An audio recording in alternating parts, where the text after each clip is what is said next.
Hello everyone, welcome back to Viper Squadron. Today we have a very unique video. I'm going to be going over this deck that I've been having a lot of fun with. Just talking through why it is, what it wants to see, what it doesn't want to see, how the lines work, and I'm really excited. This has been one of my pet decks that I've been working on for a while. Kind of like Fennec, kind of like Von Reg. That, kind of like Han2, Han2 kind of worked out, but this is one of the pet decks that I've been working on. It's Admiral Trench Data Vault. I've been having so much fun with this, and if you want to find a new spicy deck to take to a showdown and take everyone by surprise, this is the deck for you, and I'll get right into it. But first, I want to say I joined the Bothan Network. I'm very proud to have been accepted, and in, kind of in the style of George Hudson, one of my teammates, I want to have all the cards out in front of me, go through the whys of the deck, and get right to it. So here we go.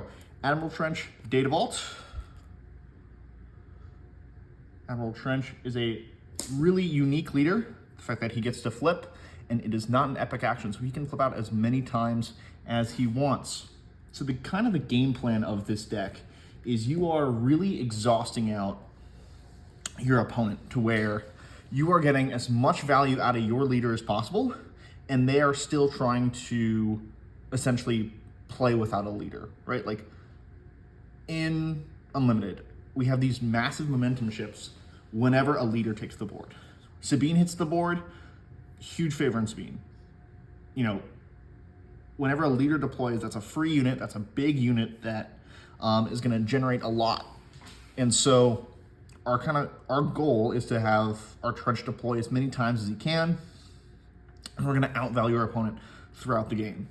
And in order to do that, we need to, one, survive the opening, and then two, be able to survive deep into the late games. That way, when people are dropping their bombs, it's not completely outmassing the small leader that we have in Trench.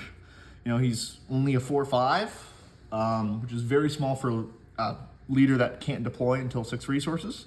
We still have to pay for him, but he still gets a lot of value. So I want to go through the early game, kind of how it plays out and what my take has been on it. I know there have been several other players that have been working on Trench decks and have some varying levels of success, but I want to talk about what I've built because I'm really happy. I put a lot of reps into this. I'm going to be taking this to a lot of places for the showdown season, and let's get right into it. So we have our early drops. We have 12 of them. Kind of low for a 60 card deck, but they're not the primary factor. They're not kind of what we're looking for. What we were looking for in an opening hand is ramp.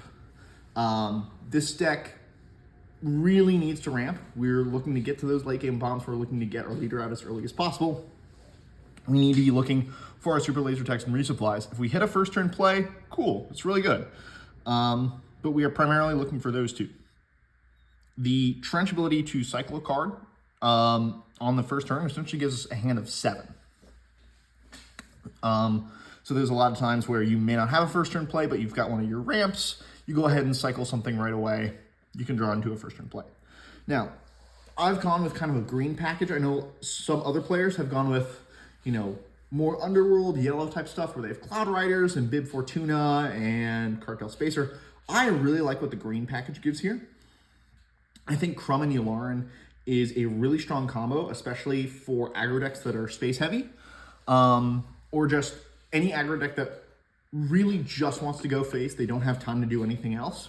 Crumb Yularen can really set them back. You're on a 33 health base, it's going to feel like 40 to 45. If you're able to just plant Yularen and then keep bouncing Crumb, get that double heal every turn.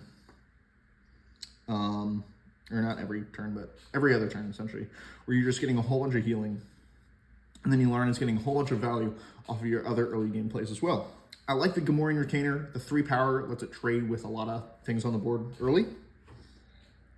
And then if there's another green unit, it's a Sentinel. We've got a lot of other green units early on. So playing Gamorrean into a super laser tech gives the Gamorrean Sentinel for the turn. It's really cool. I love it. Also Underworld, we've got sort of a small Underworld package. You'll note the McClunky that's down here. And then we have the third McClunky in the side, where there's some really good early lines where we can like play it Gamorrean Retainer, turn 1, kind of scare them off the ground, and then we McClunky and get back to the Retainer. Bazine, very important. If you have her and you can get the McClunky chain going, it's really cool. She smuggles. I think she's the only smuggle in the deck, and that makes her really powerful. We're generating a lot of cards. Being able to have that smuggle is going to help us with that crit advantage, and especially her being able to smuggle out on 4. As you can see, there are no 4 resource plays. There are no 4 resource units. There's not really a 4 resource event. If we miss ramp in the first 2 turns, then there is that gap, right? And with there being a 60 card deck, we only have the resupply and the super laser tech, but we are essentially looking 1 card ahead every turn. So the math is you get a 68% chance to find a super laser tech or a resupply on turn 2. So still pretty good odds of you being able to ramp. It's just having options outside of that. Bazine, being able to smuggle out for 4, great value. Even just playing a 3 on 4 is perfectly fine. Or you can do the 3+1 with McClunky. Sometimes you can do a no good plus a 2-drop. There's a lot of different ways in here that you can make it work. You know, it's very nice that she fills that particular part of the curve. One thing I do want to point out is that I had Forlon in here for a while.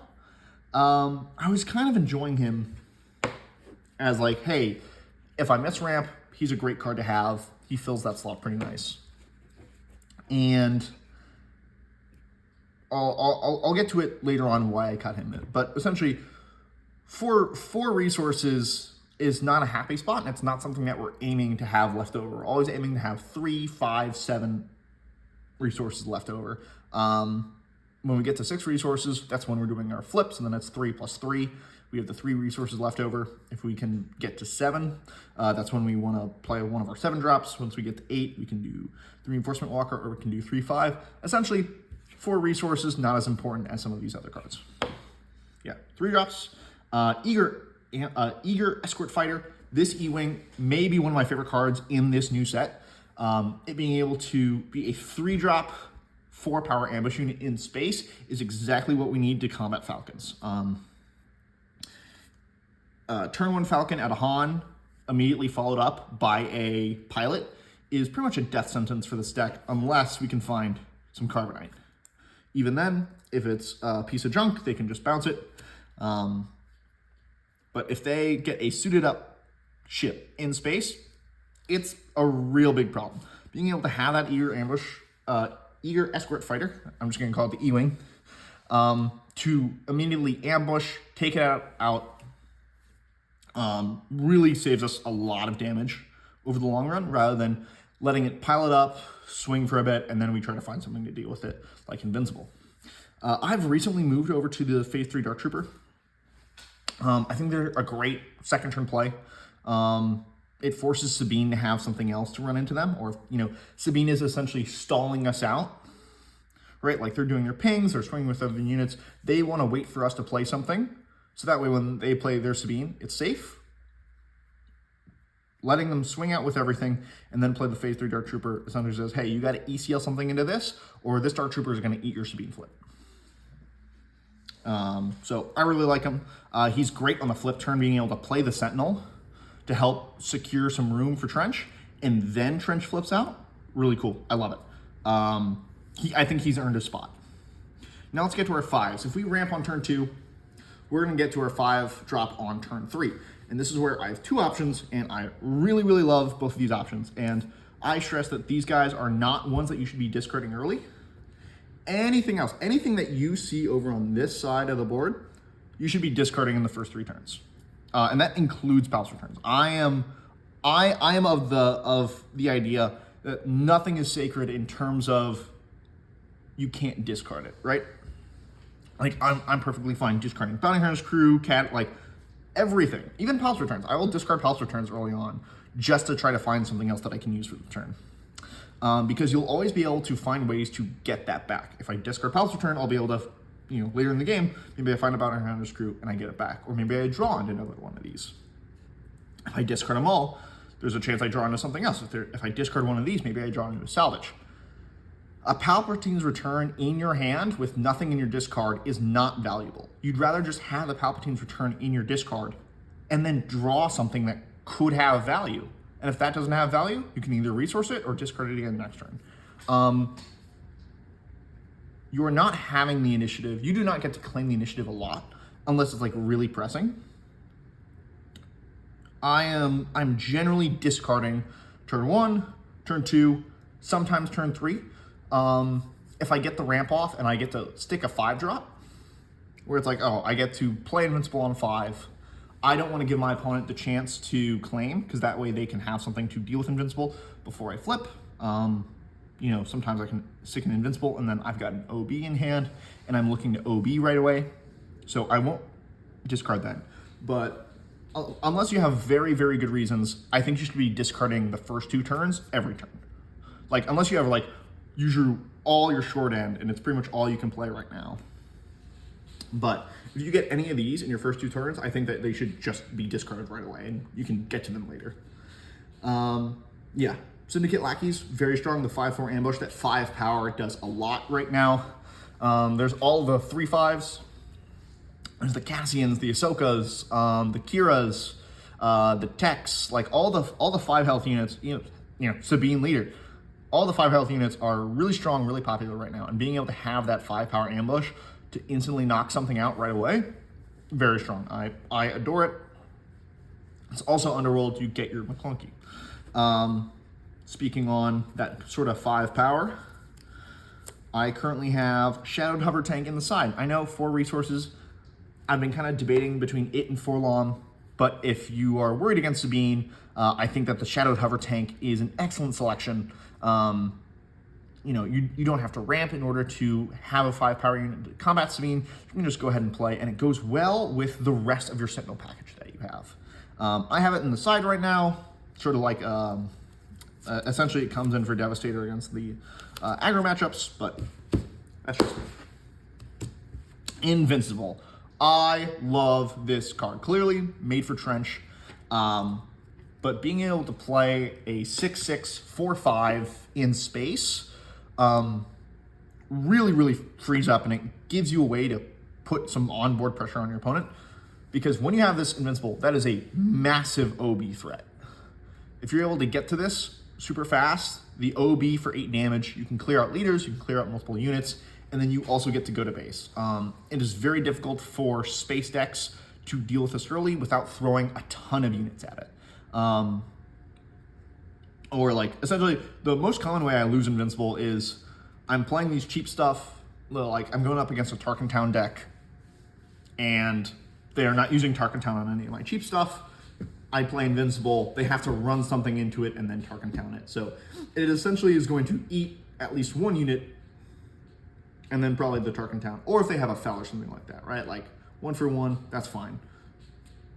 But the point is, if you get this to stick and you can flip, you get that bounce. You get that free waylay of a unit that costs 3 or less. Something to note, you can use that on your own guys. You can use that on your own units. So bouncing your Bazine in control matchups, very strong. You can, I would suggest trying to save Bazines in the control matchup for later in the game. But we do have some recursion, so an early Bazine just to like stop a ramp or to stop something important early on.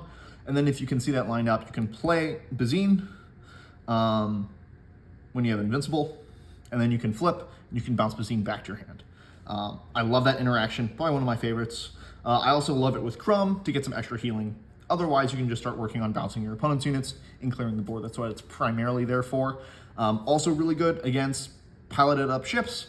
Doesn't work against Chewie though, so Invincible is probably going to have to fight whatever Chewie is on. So yeah, love Invincible. I think it's a must-have for the deck. It's probably the most important 5-drop that I'm looking for. On 5 resources, I want Invincible like 90% of the time. Unless it's like a Sabine and I need to do something to interact with their flip turn. But I absolutely love Invincible. Great card.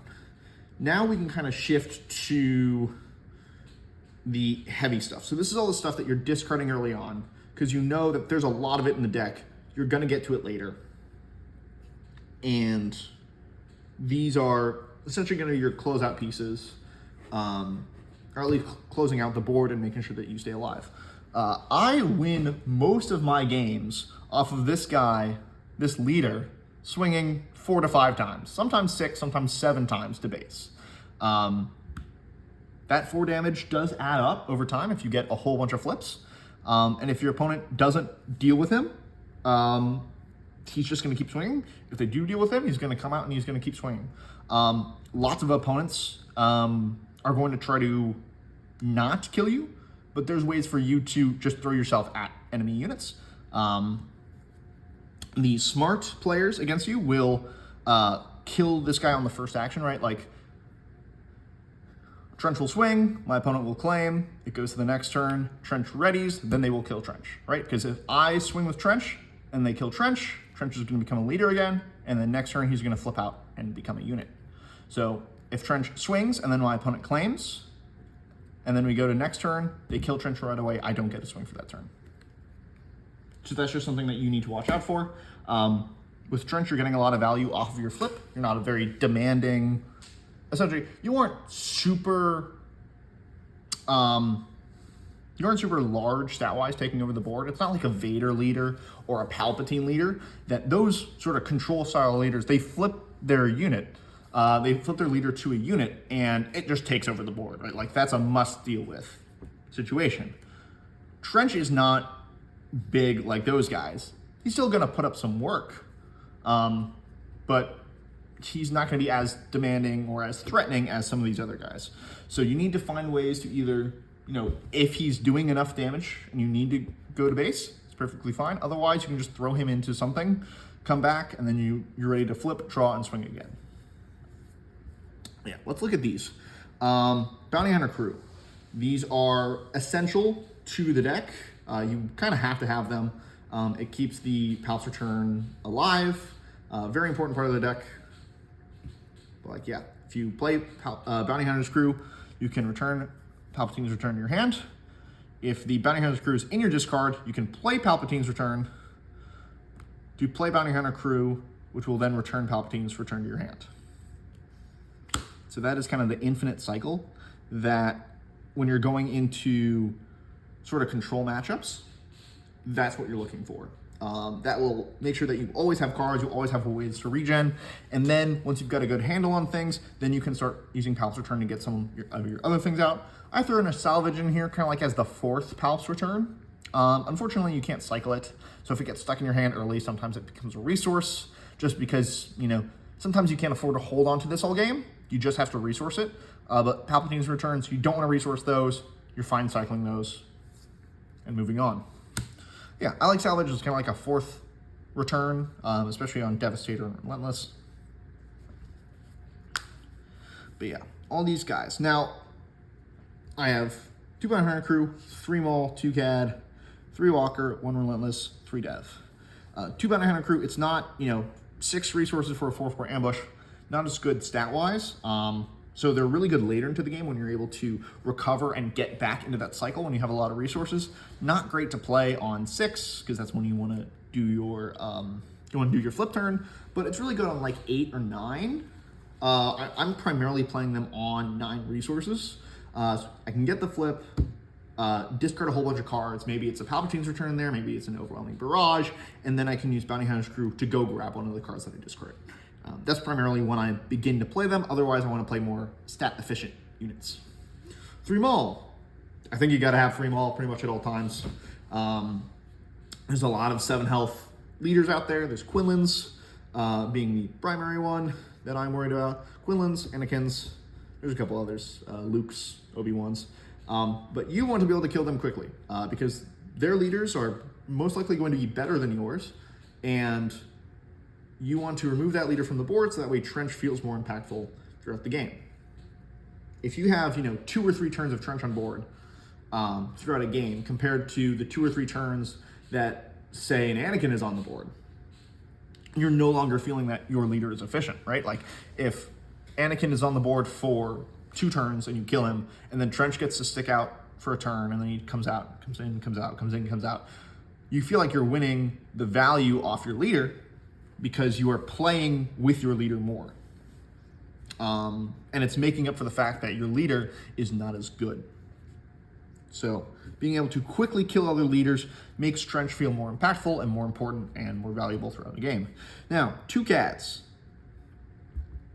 You're probably asking, Chrispy, why do you have 2 cads? This is probably one of the best units in the game. He is so strong, so backbreaking for so many decks. Why do you only have 2 of them? And I have a very kind of thought out reason. Actually, this is probably like one of my latest changes that I made. I do have the 3rd in the side, but a very core concept of this deck is that it is not easy to win fast against other mid-range and control. You really need to find these pieces properly, and you need to keep them in order to quickly win games.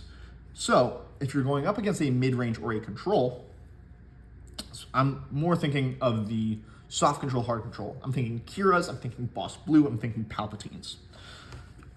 Cad is not as strong into those decks, and I want to prioritize the main deck being for those slower decks because I don't have the time to lose a game 1 and win 2 games quickly. I really need to win game 1 against control. And Cad Bane is not as strong against control. They're running a lot of removal, where if I capture things and I don't have ways to get rid of them, I'm not running a Dryden, where Cad can capture things and he's free to actually be a unit. He's just kind of holding on to units for a time. And against Kira's, against Bosks, against Palps, that's not as strong, because they're just going to kill Cad and get their units back. And I don't have like a super laser blast to punish them, right? Like Cad Blue really utilizes Cad because it's kind of like a mini super laser blast before the big super laser blast.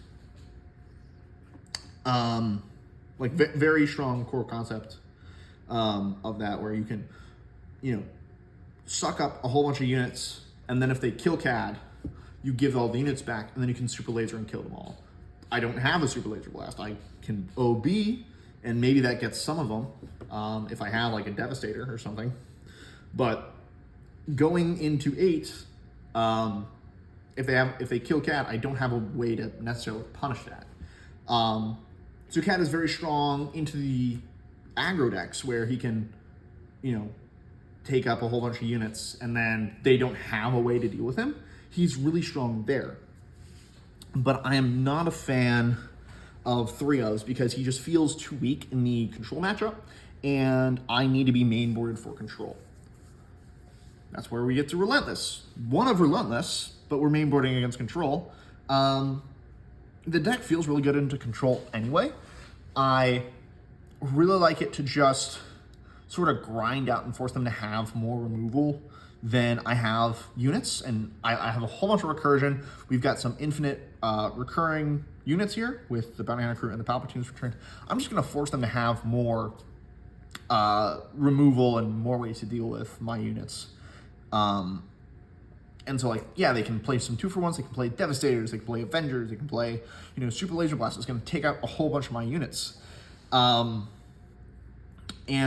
Relentless is really good to stop the 1-for-1 removal, the Fells, the Vanquish, the Rivals.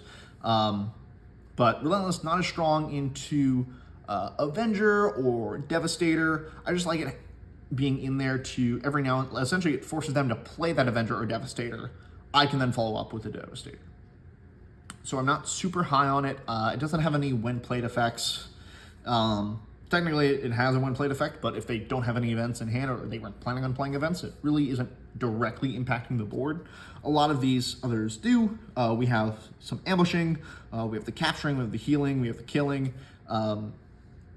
It just feels like a nice to have. Like against control, I'm gonna find it. I'm going through my whole deck pretty fast. And once it's dead and then it goes back into my discard, I can salvage for it, I can Palps return for it, I can make more use of it. It's just not super strictly required in a whole bunch of matchups where, mid-range can kind of get around it. Where they just keep playing units, right? Like Crate is a big problem for this deck. I pretty much have to Devastator it or OB it or find some way to run into it. Realistically, the most efficient answer to crate is run Trench into it, find some way to stall it, and then have Trench flip, run it into it again, and then find some other way to do damage, right? Like, generally it's just Trench running into the Great Dragon, plus like a Maul or some combination of McClunky plus Ambush, right? So against, like, I'd say Anakin Blue, Ray Tarkintown, Relentless is going to stop a lot of the removal spells, but it's not really going to stop a lot of the endgame stuff, like the things that are actually going to kill me, which are Kraits and Lukes and stuff like that. I think it's fine as a one-of, specifically against like Boss Blue or Iden Blue or Iden Green, just forcing them to run through their one-for-one removal spells, and then I can return it back. I feel like it's fine for a one-of. Against the aggro matchup, I just pull out the one Relentless for the third CAD, and it feels like a pretty easy swap for me. There's a lot of thinking going on throughout the game, so I like the sideboard to be pretty nice and consistent and really easy for me to see and identify. So yeah, against the faster matchups, when I have time to play a game 2 and a game 3, being able to pull out Relentless for CAD is going to help me clear up the board. He's going to go to base a bit faster than Relentless would, so I really like that swap out there. I just like the one of Relentless. 3 Devastator. You want to be playing these all the time. You want to save your Palp return for them. You want to save your salvage for them if you can. Being able to just play Devastator 1, Devastator 2, Devastator 3, Devastator 4 in a row, or essentially like every other turn you play a Devastator, really forces your opponents to have all of those answers. You're killing their units. You force them to have more answers. You're a big Sentinel, so you're stopping a whole bunch of attacks. We all know how good Devastator is. It's just really good when you can play it 4, 5, sometimes 6 times a game. Now, let's get down to the events. This is kind of an event. It is the Frozen and Carbonite. This is really good removal, and probably one of the things that I try to never resource or discard. Sometimes you can discard them, and I think that's okay. I don't personally like discarding them because they are the one card, literally the one card in the deck we can never get back outside of resourcing. If we discard it, it's going to stay in the discard until we restock. It's not like an event that we can get back with Palp's Return. It's not a unit we can get back with Bounty Hunter Crew. If you put a Frozen Carbonite in your discard, it's going to stay there until we run out the deck and we have to restock.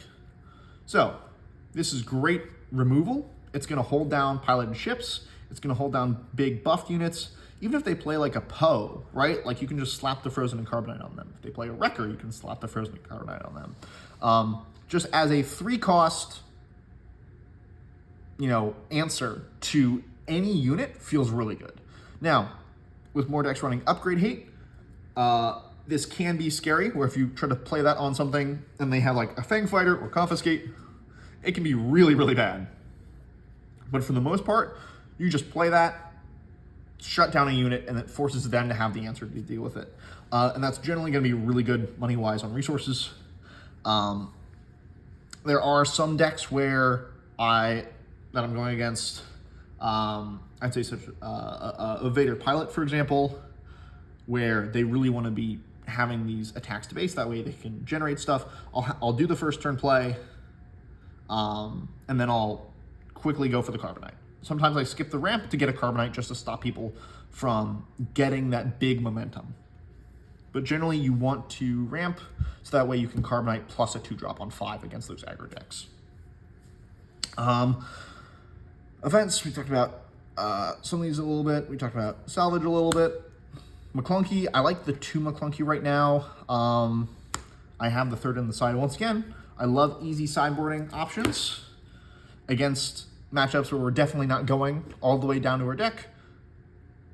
The restock comes out, the 3rd McClunky comes in. It feels like a really good answer, a really good sideboard. And the McClunky being able to bounce a lot of these early units feels really good. Bouncing Bazine is great, bouncing Crumb is great. It's only a 2 of right now because I can't cycle it. It really feels like a bad card to get stuck in your hand when you don't have these Underworld units. Like, yeah, really the only early Underworld units are Bazine, Gamorrean, Crom, right? You can bounce your lackeys, you can bounce some of these other guys. When I had Forlom in here, he was also a great McClunky target.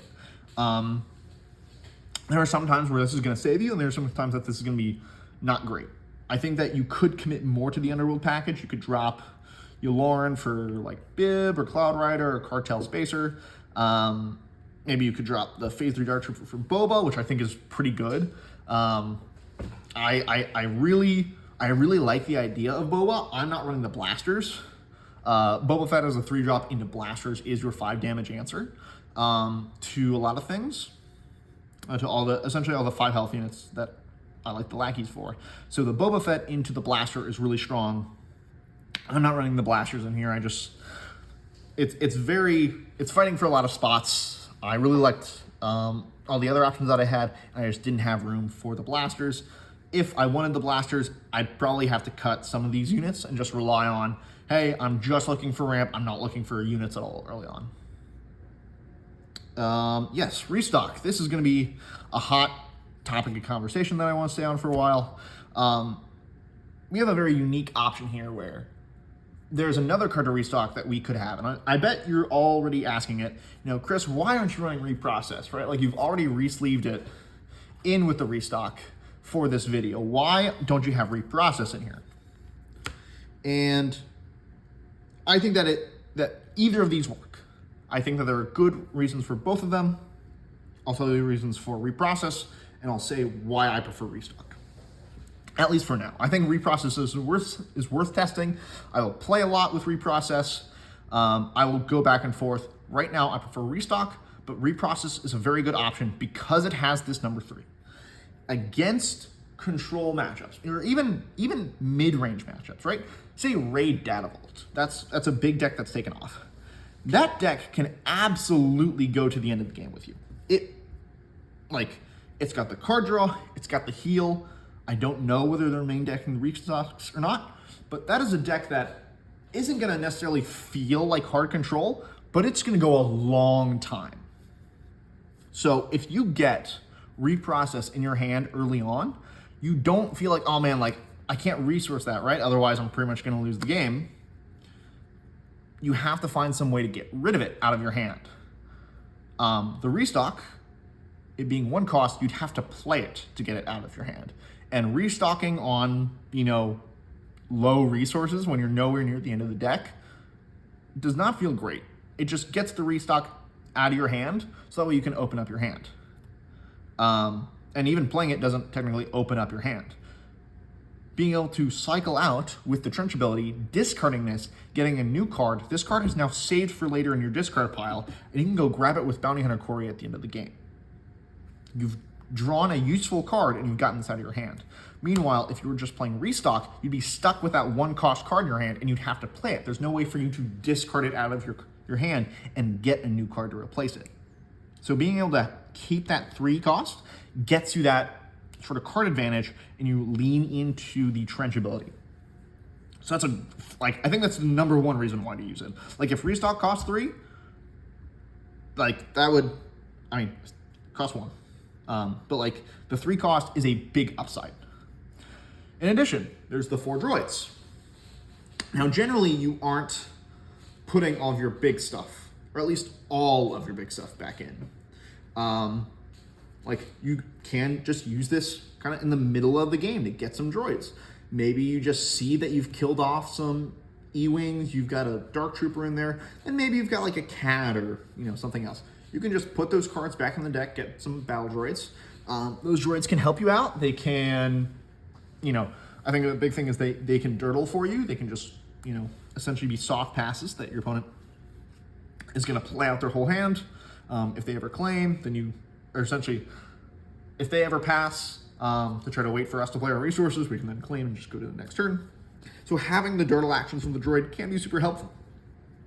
Now, one thing to note is you do not want to take all of these out of your discard pile. Say if you have 2 Devastators in your discard pile and you want to reprocess. Don't take both Devastators. Leave 1 Devastator for you. So that way you can grab it with the bounty, with the Palace Return and the Salvage. If you have 3 in your discard, maybe you can put 2 back in the deck, right? You'll know you'll get those at the end of the game. And now you have this one that can go from the discard to the field to discard to the field. So you do have to be kind of careful, right? You know, it's like, oh, if you have one reinforcement walker in your discard pile and you want to reprocess, you probably don't want to take the reinforcement walker because you want it there in case you want to grab it. You want to grab the multiples of cards, and you want to grab kind of these lower cards that aren't worth grabbing off a Palps Return, right? Like Invincible. Like, Invincible off a salvage is pretty good, but like, you don't really want to pay 6 to play Invincible because you generally pay 5 for it. Same thing with Lackeys. So these cards are really good to cycle through with reprocess because they still have some value at the end of the game.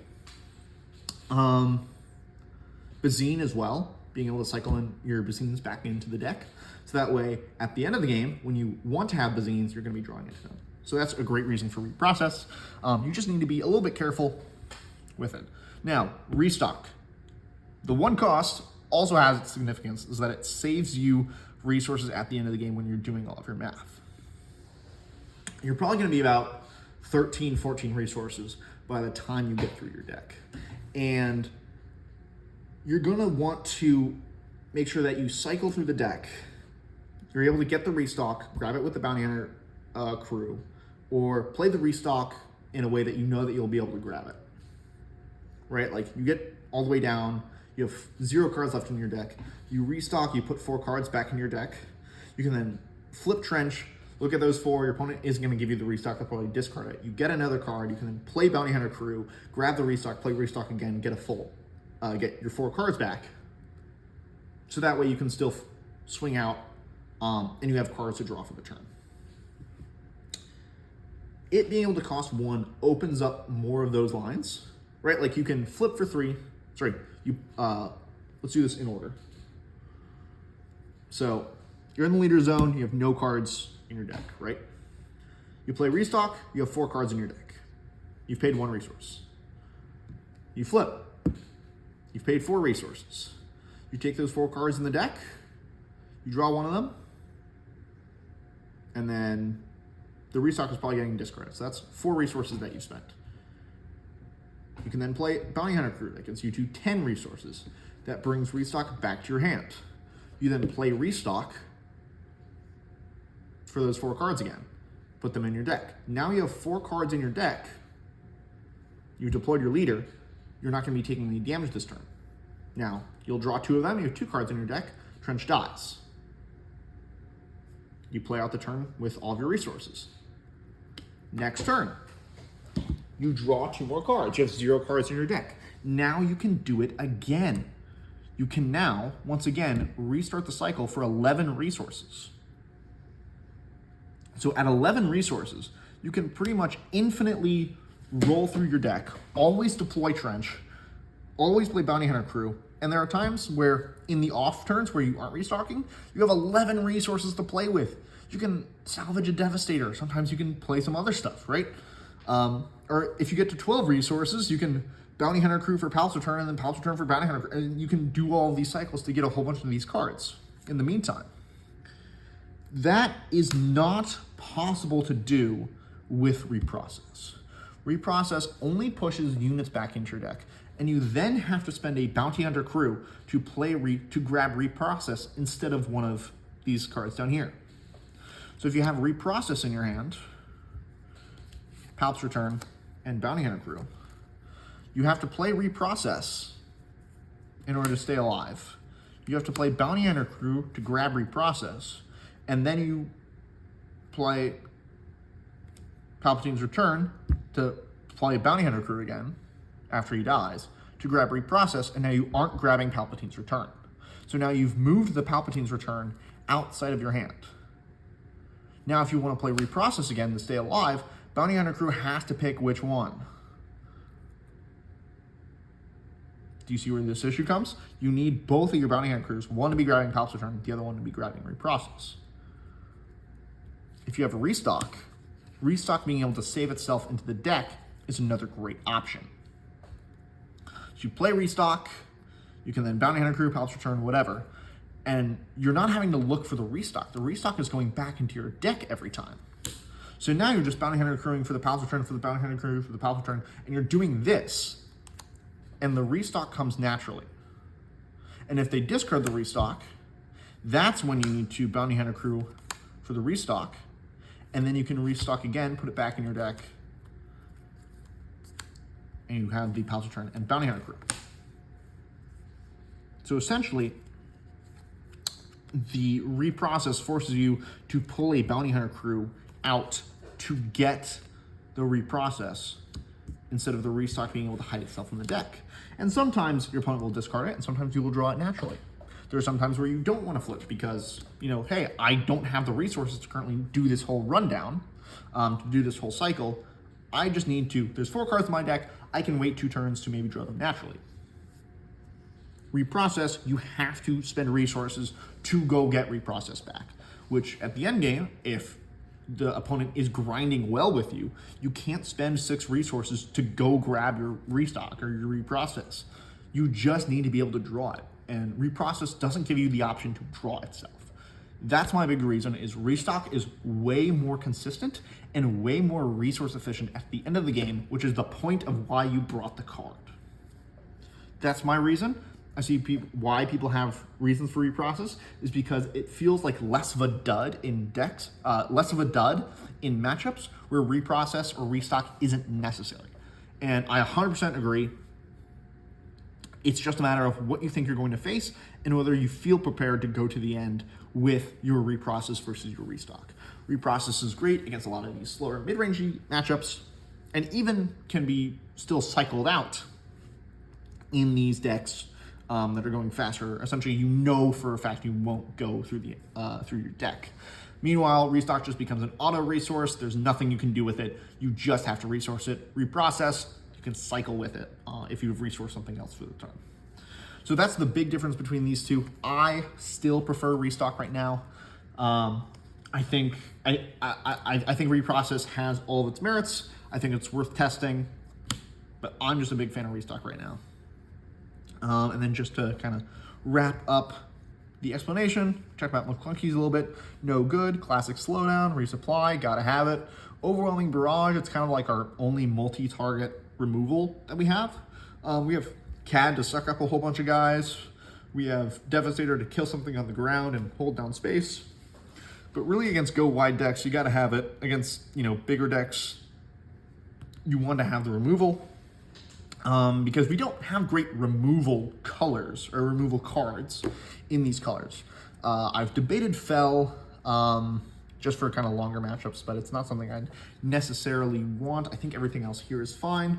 One other option, also because the removal can't really come in for these slower matchups, or sorry, these faster matchups, these lower to the ground matchups where you'd want your sideboard.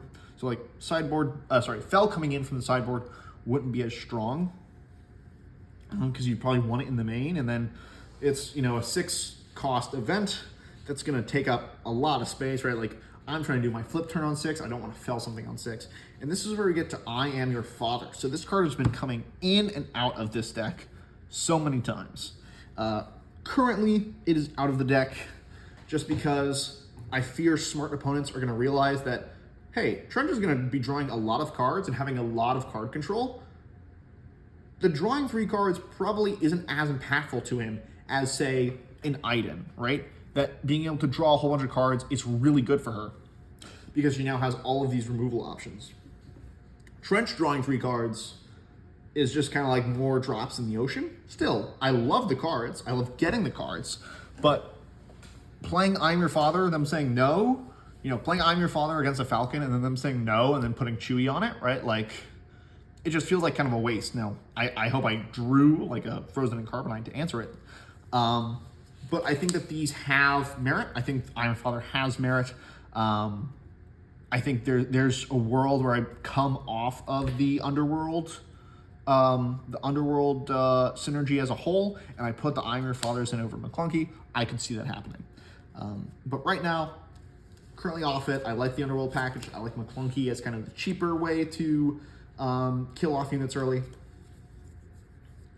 And yeah, so I want to say a couple other shouts for people that are wanting to build or play this deck. I'm planning to have some video of playing this here soon-ish, maybe in the next month or so, just because this has been really fun. It's been really refreshing, and it's something that I love taking out to locals. I want to take this out to showdowns. I think it's so much fun. And yeah, I want to share with you guys. I want to share lines with you guys. I want to share my success. And yeah, I just want to, have some gameplay to commentate. One other shout here. Where is Timely Intervention? That is one card that I have every single revision tried to fit in here. And it just doesn't. It makes things inconsistent if it fits in here. I think that it can be a game saving in some moments, or very much a win harder in some moments. I think being able to play a Timely Invincible can absolutely destroy some decks. Being able to Timely a CAD, Timely a Reinforcement Walker, I think those can be really, really game-breaking moments. But for the most part, I already have a lot of ambush. I have the Bounty Hunter crew, I have Maul, I have Syndicate lackeys. I've got the E-Wing over here. I do have a lot of ambush, so I'm already constantly applying pressure to the board. There are going to be times where I get to massive resources, and the way to win the game is just by Timely Devastator. I think that there's a world where I don't need salvage. I think there's a world where I just play 3 Palpatine's Return, and this becomes a Timely as a one of Hail Mary at the end of the game. It's a card I've wanted to squeeze in here. It eludes me. It makes other cards inconsistent, like it'd have to come in for a no good, or I'd have to remove the McClunkies for them. I'm already running a whole bunch of 2-ofs, and I have a couple 1-ofs. Not too many 2-ofs, just 2-of. Yes, it's 2-of, 2-of, 1-1. Okay. And 2-1. Yeah. So like I'd have to start looking at making some of these 3s into 2s, making a 2 into a 1. It's very tough. This card pool, as we know from the old school Boba Green days, this card pool is very competitive. There's lots of different ways and lots of different cards that you could try to squeeze in here. Hotshot Blaster is one of them I mentioned. Very good card in yellow. Could theoretically be very good off of a leader that's always deploying, so you always have a blaster to be able to give to them, especially because it costs 3, and that could be the Trench Flip turn where you flip out into a blaster. Blaster absolutely deserves a shout out. Could be in here. I just don't have the space for it, I'm not strong enough to make the cuts for the blaster, and I'm not strong enough to make a cut for Timely. Those are 2 cards I think deserve a shout out. I think Forlom as well. I mentioned I played with him a lot. It was just when I'm going through my cost curve, 4 resource was kind of a gap, but it was something that I wasn't trying to get too often. I was often ramping, or even then I'd have like a McClunky plus a 3-drop. And then when I get to the flip turn, that's 6 resources, so I'm flipping out Trench and I have 3 left, so Forlom doesn't fit there. Next turn is 7, I'm trying to play a 7-drop. Then I'm going to 8. I've probably killed off Trench by then, so I'm looking for a 5 plus Trench flip, or I'm going into Walker. So it just didn't fit too well. The 5s fit very well, and Syndicate lackeys kind of filled the slot that Forlom did, and the 5 power being able to kill all of those extra, those 5 health units really gave it a step up. So I think Forlom deserves a shout. I think Zuckuss as well. If you're planning on running Forlom Zuckuss, this deck is very good at filtering, so you can find that combo early. Even now there are 2 of them. I think the player that went to Lille had now there are 2 of them in the deck, and it was all Underworld into 5s and 7s, and I think the now there are 2 of them and the Forlom Zuckuss, and kind of making this sort of a CAD green late deck.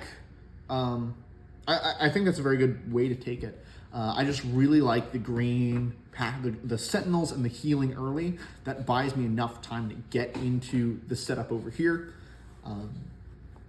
So yeah, I'm really happy with this deck. I put in a lot of reps, a lot of time. I'm looking forward to taking this to Showdown. I may even take this to a PQ if I feel like I'm strong enough and I'm getting too bored of my main deck. So let me know how it goes. I'd love to hear how everyone else is doing with this. or if you have any questions, concerns. I'd like to get some gameplay of this soon on the channel, so that way I can commentate and kind of show you how the deck works. But realistically, I'm very happy with this, and I can see myself taking this pretty much anywhere. I just want to iron out some kinks, maybe fix the sideboard, maybe fix some of these 2-ofs, 3-ofs, kind of shift things around. But yeah, otherwise, thank you. Hope you enjoyed, and have a blast with Admiral Trench.